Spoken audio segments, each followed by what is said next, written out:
So karon mga busing na ay gipadala nga package gikan sa abroad gikan sa akong igsoon nga si Grace Sanchez. Naay diri inyong pasalubong daw gikan New York. Kiabot lang ko madam.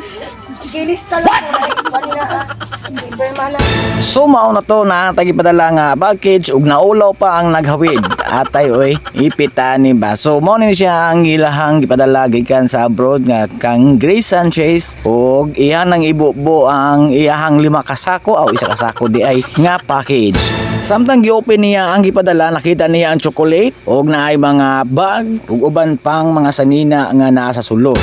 So karon mo na yung budget namo para sa mong pamilya. So salamat kaayo sa napadala ni Grace Sanchez.